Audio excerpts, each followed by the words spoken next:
কোথাও বড় গর্ত, কোথাও উঠে গেছে ইটের সলিং, আর বর্ষায় একটু বৃষ্টি হলেই জমে পানি, কাদায় একাকার হয়ে যায় পুরো সড়ক। চট্টগ্রামের আনোয়ারা উপজেলার রায়পুর ইউনিয়নের হাজী নজমিয়া সড়কের চিত্র এটি।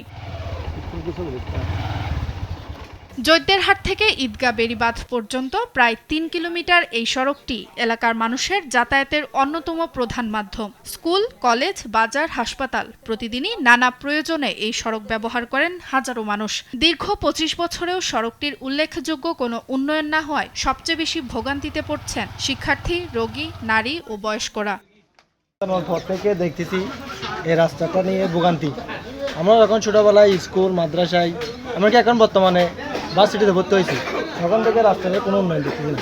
এখন ঠেলা গাড়িও আইবার এলে এখনো যোগান আর নদেহির কোনো কাজ হয় নাই। আমরা অনেকবার এটা বলছি, আজ পর্যন্ত হয় নাই, কিন্তু এলাকাবাসী খুব কষ্টের মধ্যে আছে। স্থানীয়রা বলছেন সবশেষ ২০০২ সালে সড়কটির সংস্কার করা হয়। এরপর কেটে গেছে প্রায় আড়াই দশক। বিভিন্ন সময়ে সংস্কারের দাবি জানানো হয়েছে, মিলেছে আশ্বাসও, তবে বাস্তবে মেলেনি কোনো সমাধান।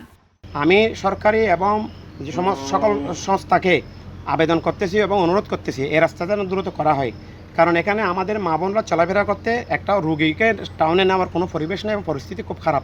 সড়কটির দুরবস্থার বিষয়টি অবগত উপজেলা প্রকৌশল বিভাগও। কর্মকর্তারা বলছেন উন্নয়নের জন্য প্রয়োজনীয় অর্থ বরাদ্দ চাওয়া হয়েছে।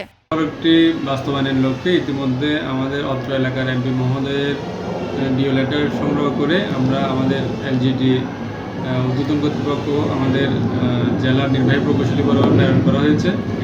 একটি প্রকল্পের অন্তর্ভুক্ত হওয়ার কথা, ডিপিপিভুক্ত হইলে তারপর আমরা এটা বাস্তবায়নে যাব।